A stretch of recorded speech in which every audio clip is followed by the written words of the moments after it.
everyone.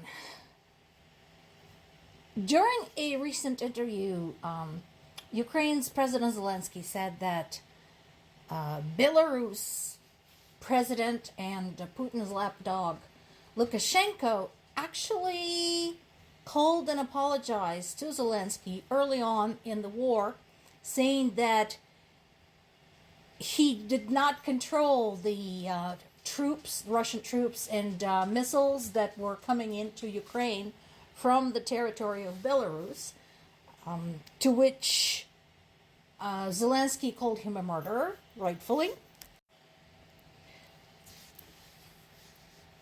In response, Lukashenko's press corps insists that no such thing happened. He did not apologize for anything because there was nothing to apologize for. He did nothing wrong. And Zelensky was president of Ukraine, therefore he was responsible for the death of his own citizens. This is underscored by the crackdowns over the last few years on any and all Belarus citizens who disagreed with Lukashenko and with his puppet master. I don't know whether it's true. If it's not true that Lukashenko asked for forgiveness, I don't understand why Zelensky would make up such a thing. If it is true, doesn't surprise me either. But there is one important thing there. The fact remains that no matter what Lukashenko said about all that stuff being launched from the territory of his country, it was launched. So, whether he regretted it or not doesn't matter, because it still happened. He still allowed Russia to orchestrate invasion of Ukraine, helping Russia by allowing them to use Belarus territory as one of the staging bases. Before I move forward, somebody in the comments attempted to say that Russia and Ukraine both are fabricating their losses. Listen, if you're going to spread misinformation, can you kindly do it on your own channel? This is my page. I'm not going to publish your bullshit. I'm just saying. Unless you have specific, reputable, verified sources supporting your claims, don't bother. I'm just going to report you for misinformation and delete your comment. Go get your own fix. Anyway, this doesn't surprise me either. So, talking about the Kursk region, it doesn't surprise me the amount of losses Russians are bearing there. It appears that when it comes to the territory still controlled by Ukrainian troops, they're treating it much the same as Ukrainian troops have been treating any other territory where it's them against Russians.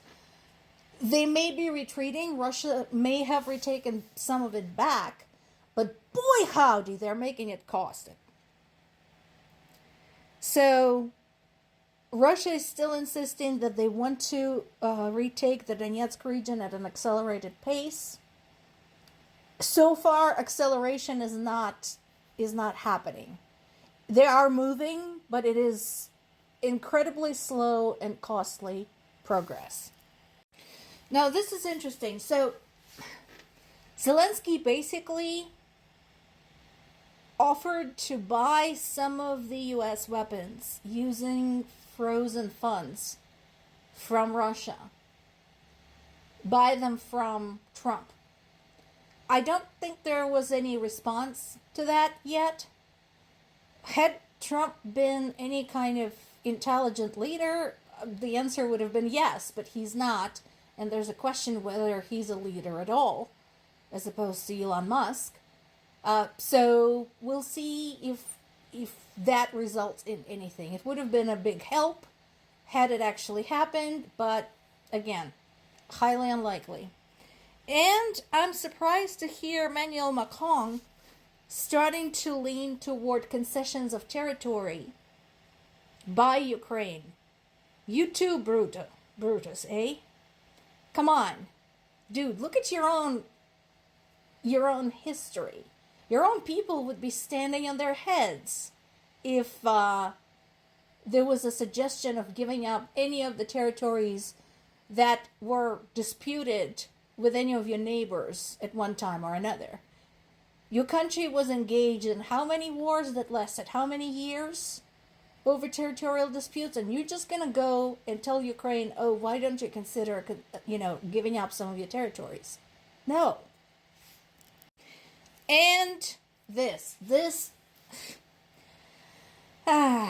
is just amusing. So notice the verbiage here,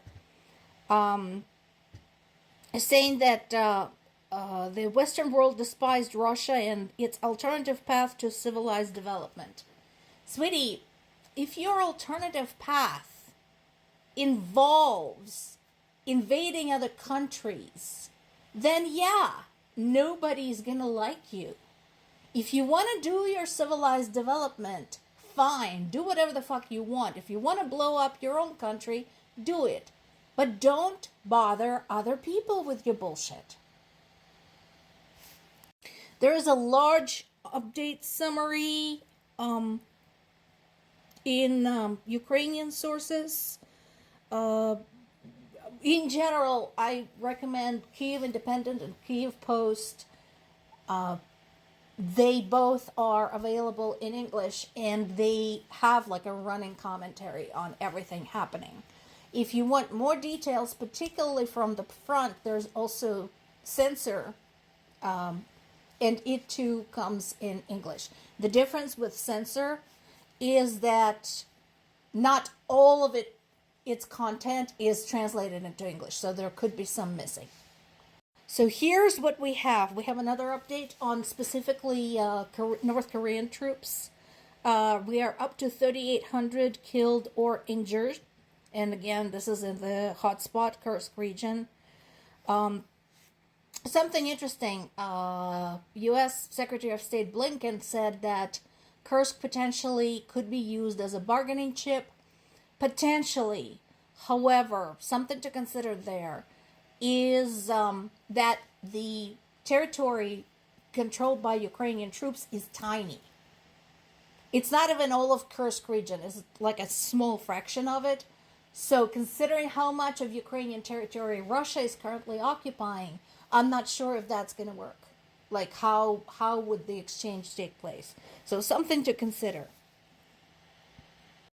Now this is interesting. This is something that my dad and I discussed because, again, we're both engineers, so we like to talk shop. So what is this about? 2 Russian anti-missile Pantsir systems and 1 OSA anti-aircraft vehicle were damaged or destroyed by Ukrainian Navy.